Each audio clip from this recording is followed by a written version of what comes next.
Ya, assalamualaikum warahmatullahi wabarakatuh. Gimana teman-teman kabarnya? Saya selalu ya untuk kita semua. Oke, untuk semua yang mungkin yang lagi panik, stres, bahkan udah mikir, udah mau nyerah karena utang pinjol yang numpuk, tenang, lu nggak sendirian ya. Banyak banget pertanyaan yang masuk ke gue. Isinya hampir sama. Gimana cara bebas dari pinjol? Gimana cara hapus data? Gimana caranya galbay?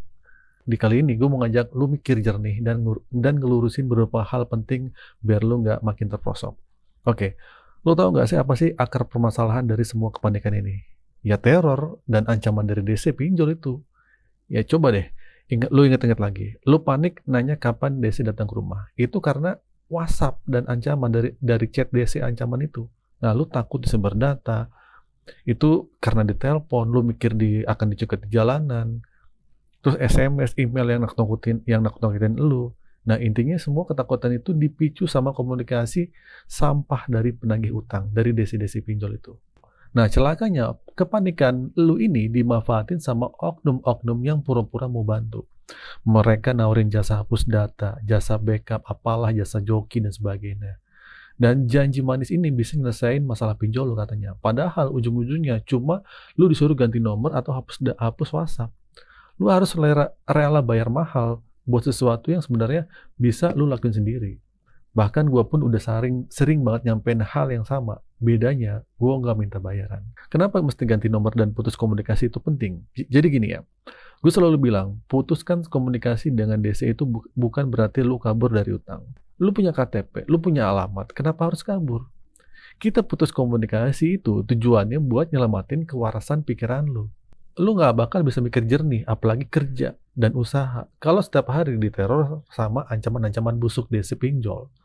Kalau pikiran lu tenang, lu bisa fokus cari rezeki. Kalau rezeki ada, kan bisa pelan-pelan bayar utang. Logisnya gitu.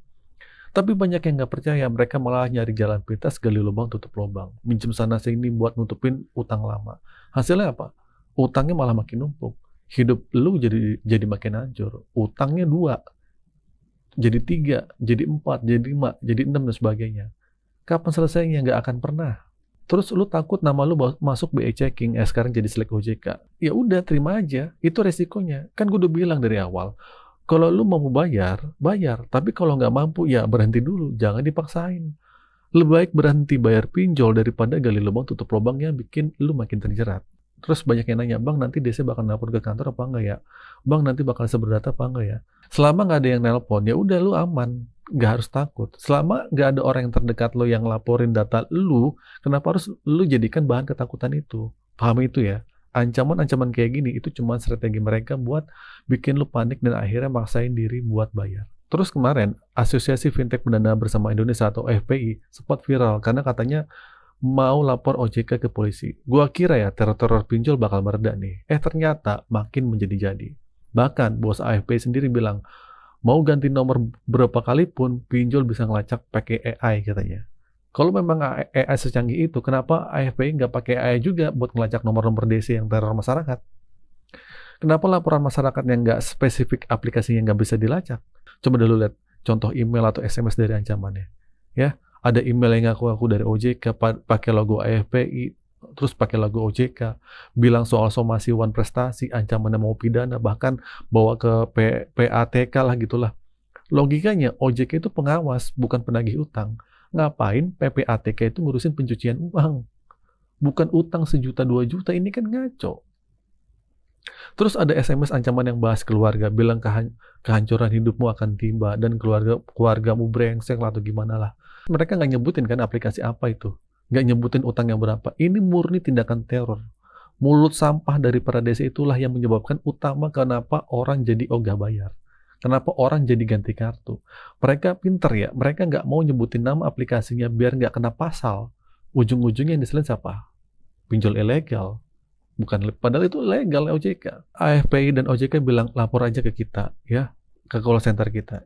Coba deh, lo laporin semua bukti teror itu ke sana. Kita lihat, beneran nggak mereka mau bantu atau cuma omong kosong. Nah, selama ini kalau kita minta perpanjangan tenor atau toleransi, pasti ada biayanya. Sekarang giliran kita minta tolong apa mereka akan bantu tanpa embel-embel. Nah, sekarang juga OJK juga mengubah nama pinjol dari jadi Pindar. Nah, katanya Pindar itu resmi, pinjol itu nggak resmi. Nah, apa sih bedanya? Ini strategi mereka di akhir tahun 2024 kemarin ya, buat ngelabuin kita. Buat apa? Mungkin buat mengakali keputusan Mahkamah Agung yang minta regulasi lebih jelas. Mereka mau menguji kelayakan calon peminjamnya, tapi kelayakan aplikasi itu sendiri nggak pernah diuji. Gimana pendapat lo sekalian? Kalau masih ada ketakutan sama ancaman-ancaman sampah kayak gitu, keterlaluan ya. Ini alasan utama kenapa kita harus putus komunikasi sama DC pinjol. Bukan kabur, bukan dari utang, tapi demi menyelamatkan pikiran kita. Kalau pikiran kita tenang, kita fokus kerja, usaha ngumpulin uang, ya pasti bisa. Kalau kita cuma disibukin sama teror setiap hari, kapan kita bisa maju? Hidup kita tuh udah susah. Ekonomi kita juga lagi nggak baik-baik saja. Jadi kesimpulannya teman-teman ya, ingat teman-teman, tidak ada yang perlu lu takutin. Tanya ke diri lu sendiri, mampu atau tidak lu bayar. Kalau tidak mampu, ya udah selesai. Terima risikonya. Nama lu masuk selek OJK. Ya udah terima. Jangan jadi orang egois yang merasa paling teraniaya. Dulu kita minjam dalam keadaan sadar kan? Sekarang kita bayar dalam keadaan sadar juga. Sadarnya gimana? Sadar kalau duit kita itu nggak ada. Jangan terus gali lubang tutup lubang. Lu itu nggak akan pernah selesai. Dan jangan sampai jual aset ataupun jangan. Berhenti sejenak, tenangin pikiran, dan fokus cari rezeki. Kalau lu setuju sama pemikiran gue, ketik kolom setuju ya. Oke, itu aja teman-teman video kali ini. Semoga video ini bermanfaat. Akhir kata dari saya, Assalamualaikum warahmatullahi wabarakatuh.